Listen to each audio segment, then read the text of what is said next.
Trading में बहुत time से कर रहा हूँ, बट आज मैं इस वीडियो में कुछ शेयर करने जा रहा हूँ। मैंने जो मिस्टेक्स की हैं इस ट्रेडिंग की जर्नी में गाइस, मतलब मेरा एनालिसिस ठीक था मेरा, और मार्केट की तरफ का जो मेरा जो अप्रोच होती है ना वो भी अच्छी थी। बट उसके बाद भी क्या प्रॉफिट नहीं बन रहा था, और कुछ विड्रॉल नहीं होते थे। बस रुपए डालो रुपए निकालो। तो मैंने जो कुछ मिस्टेक्स की हैं वो मैं आपको बता रहा हूँ। और तीन में से जो जो लास्ट की दो मिस्टेक्स हैं वो मैं आज भी इम्प्रूव करने की कोशिश कर रहा हूँ। और वो जो दो मिस्टेक है गाइस वो सभी की लाइफ में अभी भी चल रही हैं। उनको इम्प्रूव करना बड़ा मुश्किल है। तो उनसे क्या लड़ नहीं सकते आप, तो उनके साथ ही चलना पड़ेगा हमको, क्योंकि कभी कभार वो मिस्टेक ही होता है जो बहुत बड़ा कैपिटल बनाती है। बट वो दो मिस्टेक ऐसी मिस्टेक है जिनको हम मिस्टेक ही बोलेंगे, क्योंकि वो एक ट्रम्प कार्ड की तरह है, कभी कभार काम करती हैं कभी कभार काम नहीं करती हैं। सबसे पहली जो मिस्टेक है जो मुझे मेरे दोस्तों ने भी कई बार बोला, बट मैंने कभी माना नहीं। मतलब माना नहीं, मैं समझा नहीं, क्योंकि उनको भी यही लगता रहा कि इसके पास कोई बढ़िया प्लान है, बढ़िया प्लान है। प्लान भी अच्छा था, बट वो मिस्टेक ही थी एक तरीके से। सबसे बड़ी मिस्टेक ये थी कि पैसा बचाने के चक्कर में मैंने हमेशा सस्ते प्रीमियम खरीदे हैं। ऐसे प्रीमियम लिए हैं, खासकर एक्सपायरी वाले दिन प्रीमियम मैंने लिए हैं। उन सस्ते प्रीमियम की वजह से ये होता था कि मार्केट जब गिरता था, जब अगेंस्ट जाया करता था, तो मेरा लॉस तो नहीं होता था। बट जब मार्केट मेरे साथ चलता था, मेरे डायरेक्शन में चलता था, तो मुझे प्रॉफिट भी नहीं मिलता था। कभी कभार मतलब प्रॉफिट मिल जाता था, बट मैक्सिमम टाइम पे क्या होता था, ब्रेक इवन या फिर छोटा मोटा प्रॉफिट लेके निकलते थे। पर लॉस, ऑप्शन बायर है हम लोग, चाहे मार्केट में कितना भी सस्ता आप प्रीमियम ले लें, वो ज़ीरो हो ही जाता है। बट सस्ता प्रीमियम कभी डबल ट्रिपल नहीं हो पाता है। अगर आपने 40 रुपये का प्रीमियम लिया है तो वो 100 का हो सकता है, कभी भी हो सकता है, बट हमेशा वो 100 का होगा इस बात की कोई गारंटी नहीं है। तो ये मेरी एक बहुत बड़ी मिस्टेक थी गाइज। अगर आप भी out of the money trade कर रहे हैं तो मैं कह रहा हूँ आज ही आप उस चीज़ को छोड़ दो। आउट ऑफ द मनी के बड़े नुकसान है, मैं आपको एग्जांपल देता हूँ यहाँ पर एक। तो आप देखेंगे गाइज, यहाँ पर मैंने ट्रेड ली थी, और मेरा यहाँ पर क्या हो गया था, यहाँ मैंने एंट्री ली थी गाइज, इस जगह पर एंट्री ली थी, मार्केट नीचे आया, अच्छा खासा लॉस दिखा। मार्केट जब ऊपर गया गाइज तो मुझे अच्छा खासा प्रॉफिट नहीं दिखा। मैं इन द मनी था, मैं एट द मनी भी नहीं था, मैं इन द मनी था, फिर भी मुझे प्रॉफिट नहीं मिला। तो ये कुछ ऐसे सिनेरियो होते हैं जिसमें कि आप का जो आउट ऑफ द मनी है वो तो ख़त्म कर ही देगा, वो तो आपको यहीं पर लॉस, आपका मतलब लॉस बुक करा देगा। बट जो इन द मनी है उसने मुझे यहाँ तक सर्वाइव करवाया, यहाँ तक। मतलब मुझे इतना चांस मिला कि मैं इस ट्रेड को हैंडल कर सकूं, मार्केट को समझ सकूं, और मैं अपने डिसीजन ले सकूं। But out of the money में आपको इतना टाइम नहीं मिलेगा। बट कभी कभार क्या होता है कि इन द मनी के कुछ बेनिफिट्स मैं आपको दिखाता हूँ यहाँ पर। बहुत ही मतलब मेरे को ये बेनिफिट बहुत अच्छा लगा था, तो मैं आपको दिखा देता हूँ। ये देखिए गाइस, मेरी जो एंट्री थी वो यहाँ पर थी गाइस, यहाँ पर 215 पे, और मेरा जो एग्जिट था वो था 120 मान लो चलो। तो कितना पॉइंट होगा, 100 पॉइंट से मतलब कमी है। मतलब मेरी जो एंट्री है वो, सॉरी गाइस, मेरी जो एंट्री है वो 200 के आसपास थी, और मेरा जो एग्जिट था वो यहाँ था, इस कैंडल में था। 70 पॉइंट के मूवमेंट में मैंने टारगेट बुक किया। क्यों किया? क्योंकि वो इन द मनी था। मैक्सिमम टाइम पे इन द मनी जो आपके इंडेक्स है उससे भी ज़्यादा तेज़ भाग जाता है कभी कभार। कभी कभार ऑप्शन आपको टारगेट से ज़्यादा शो करते हैं। तो गैस ये वाली अगर आप मिस्टेक कर रहे हैं तो उसको आप अभी हटा दें। दूसरी मिस्टेक मेरी जो है वो मैं आज भी इम्प्रूव कर रहा हूँ गैस। दूसरी मिस्टेक मेरी क्या है, ओवर ट्रेडिंग। अभी मैंने ऑलमोस्ट एक महीने से ओवर ट्रेडिंग नहीं की है। बट मैं बोल दूंगा इस जिस दिन मेरा लॉस होता है, मेरा अभी लगातार 5 दिन लॉस हुआ था, मैंने पाँचों दिन ओवर ट्रेडिंग करने के बारे में सोचा।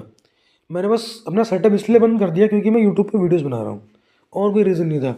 अगर मैं यूट्यूब पे वीडियोस नहीं बना रहा होता तो मैं ओवर ट्रेडिंग कर देता। तो मैं आपको ये बोलूँगा कि आपको भी कोई एक ऐसा रीज़न ढूंढना पड़ेगा कि जिससे आप ओवर ट्रेडिंग से बच सकें। वीडियो के स्टार्टिंग में कहा था कि ये जो दो मिस्टेक्स हैं ये कभी कभार बहुत बड़ा प्रॉफिट बना देती हैं। तो गाइज़, ओवर ट्रेडिंग से काफ़ी लोगों ने बहुत बड़े बड़े लॉस रिकवर किए हैं, प्लस उसका डबल ट्रिपल भी किया है। बट ओवर ट्रेडिंग का डिसएडवांटेज ये है कि ये हमेशा वर्किंग नहीं है, ये बहुत रेयर केस में काम करता है। ओवर ट्रेडिंग का मैं आपको एग्जांपल देता हूँ। मैंने भी ओवर ट्रेडिंग, अभी ओवर ट्रेडिंग नहीं बोलूँगा, मेरा तो प्लान था, बट मैं आपको एग्जांपल दे देता हूँ यहाँ पर कि जो मैंने की थी ओवर ट्रेडिंग उसका। देखिए गाइस, शायद से वो ये वाला झाड़ है गाइस। 23 तारीख को मैंने यहाँ पर इधर टॉप पे गाइस, यहाँ मैं कॉल में एंटर हो गया था और मैं इस रेड कैंडल में शायद से निकल गया था, मुझे याद नहीं है। यहाँ मैं निकल गया था, यहाँ मेरा लॉस हो गया था। नियम के हिसाब से मुझे ट्रेडिंग छोड़ के चले जाना चाहिए था, बट मेरा यहाँ पर एक सेटअप बन गया। मैंने एक एंट्री और ली, यहाँ पर छोटा सा रिस्क लिया और मैंने यहाँ कहीं बुकिंग कर ली इस रेड कैंडल पे। मेरा ये प्लान था कि एक बार लेवल टूट जाए, जो कोई भी रेड कैंडल आएगी वहाँ मैं निकल जाऊँगा। तो मैं इस रेड कैंडल पे निकल गया था। तो ये तरीके से ओवर ट्रेडिंग है, बट ये मेरे लिए वर्क कर गई। तो कभी कभार ओवर ट्रेडिंग काम कर जाती है। तीसरी मिस्टेक गाइस, सबसे बेकार मिस्टेक है ये मिस्टेक इंसान पता कब करता है? पहली ट्रेड में कभी नहीं करता है। कुछ लोग कर देते हैं पहली ट्रेड में भी, बट ये मिस्टेक सबसे ज़्यादा कब होती है मैं आपको बताता हूँ। आप इस चार्ट को देखिए गाइस, अभी अगर आप इस चार्ट को पहले 1 मिनट ऐसे देखिए इस चार्ट को।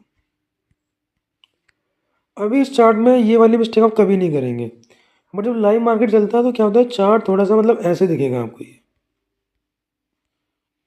अब मैं यहाँ बाइंग करने नहीं आया था, मैं बस बैठने आया हूँ, मार्केट देख रहा हूँ। बट जब मैंने ये कैंडल देखी गैस, भागते हुए बड़ी सी कैंडल, लंबी सी कैंडल, एक्चुअल में ये कैंडल छोटी है, बट मैं भी साइकोलॉजिकली प्रिपेयर्ड नहीं हूँ। ये मिस्टेक मैंने बहुत की है। मैंने जब भी ऐसे कोई बड़ी ग्रीन कैंडल था तो मैं इसी कैंडल में एंट्री मार लेता था। कभी कभार क्या होता था कि वो ग्रीन कैंडल मतलब अभी बनती चली जाएगी, चलती जाएगी तो प्रॉफिट हो जाएगा, बट मैक्सिमम केस में क्या होता था, वो कैंडल सिर्फ टेम्पटिंग कैंडल है, वो अगले ही कुछ ही सेकंड्स में, कुछ ही मिनट में नीचे आने वाली है। तो ये मेरी जो तीसरी मिस्टेक है, ये मैंने बहुत की है। इसके मैं एग्जांपल आपको मार्केट में दिखा देता हूँ कि ये मिस्टेक आप भी कर सकते हैं गाइस, इसमें कोई बचा नहीं है। अब यहाँ पर आप देख रहे हैं गाइस, कोई बंदा मार्केट देख रहा है, उसने यहाँ देखा कि मार्केट ऊपर जा रहा है, ऊपर जा रहा है, और ये लंबी ग्रीन कैंडल देगी। थोड़ा इसको और जूम आउट इन कर लेते हैं। इस लंबी ग्रीन कैंडल को देखा या फिर इसको देखा तो उसने यहाँ की बाइंग कर ली होगी, थोड़ा बहुत प्रॉफिट भी दिखा होगा बट बचा नहीं होगा। सेम यहाँ देखिएगा इस, ये जो लंबी ग्रीन कैंडल देख रहे हैं आप, इसको देख के कई लोगों ने बाइंग की होगी और यहाँ पर लॉस हो। मेरी भी एंट्री यहीं पर है, बट मेरा ये सेटअप था तो मैंने इसलिए एंट्री की थी। बट जब ये बिना सेटअप के आप ऐसी कैंडल में एंट्री कर रहे हैं तो ये बिल्कुल भी सही बात नहीं है। भागती हुई कैंडल में एंट्री करना गाइज, ये बहुत बड़ी मिस्टेक है, और ये मिस्टेक आज भी होती है। कब कब होती है मिस्टेक गाइज, अब मैं वो बताता हूँ आपको। सपोज दैट आपने यहाँ पर बाइंग कर ली है मार्केट में, आपने मार्केट में यहाँ कहीं बाइंग की थी, इस एरिया में बाइंग कर ली, मार्केट ने आपको प्रॉफिट दिखाया, यहाँ पर आप ऊपर गए, फिर ये नीचे आए, आपने यहाँ लॉस एसएल हो गया, आपने एसएल दे दिया आपने। फिर आप देख रहे हैं कि लंबी लंबी कैंडल नीचे बन रही हैं, आपने टाइम नहीं देखा, आपने मतलब ये मेरे साथ भी होता है, आपने कुछ भी नहीं चेक किया, आप देख रहे हैं गिर रहा है मार्केट तेज़ी से शार्प, आपने सेलिंग की ट्रेड बना ली, प्रॉफिट दिखा आपको, बट आपका लॉस इतना बड़ा था कि ये प्रॉफिट आपको निकलने नहीं दिया, और फिर गाइस कहानी जो कि तू हो गई। तो गाइस ये 3 मिस्टेक्स जो कि मैंने काफ़ी की हैं, अगर मैं इन मिस्टेक्स को देखता हूँ, ये रियलाइजेशन कैसे हुई मेरे को, एक बार मैं ऐसे ही बैठ के अपने 2-3 साल का चार्ट एनालिसिस कर रहा था, मतलब कैलेंडर एनालिसिस कर रहा था। उस कैलेंडर में मैंने क्या नोटिस किया कि मेरे जो ग्रीन डॉट्स हैं ना, ग्रीन डेज, वो बहुत ज़्यादा थे, बट वो ग्रीन डेज पे जब मैं क्लिक कर रहा हूँ तो उसके प्रॉफिट रेड डेज के कंपेयर में कम थे। तो मैंने उन रेड डेज पे थोड़ा एनालिसिस किया, तो मैंने देखा कि यार एक तो वहाँ पर ओवर ट्रेडिंग मैंने कर रखी है, बहुत सारे स्क्रिप्ट्स हैं वहाँ पर, बहुत ज़्यादा, मतलब मैंने पूरा वीक वीक का लॉस दे रखा है। ऊपर से ये मुझे पता था कि मैं भागती हुई कैंडल पे ट्रेड ले लेता हूँ, और मैंने कई बार किया है मार्केट में। मैं फर्स्ट ट्रेड में कभी नहीं करता हूँ, बट लॉस होने के बाद मैंने कई बार किया, मतलब रिकवरी के चक्कर में मैंने कई बार किया है। सो गाइज, अगर आपकी भी कोई ऐसी प्रॉब्लम हो, कोई ऐसी मतलब आपकी भी मिस्टेक्स हो तो बताना मुझे कमेंट में। तो ये 3 मिस्टेक्स पे मैं काम कर रहा हूँ अभी भी, और thanks for watching, take care.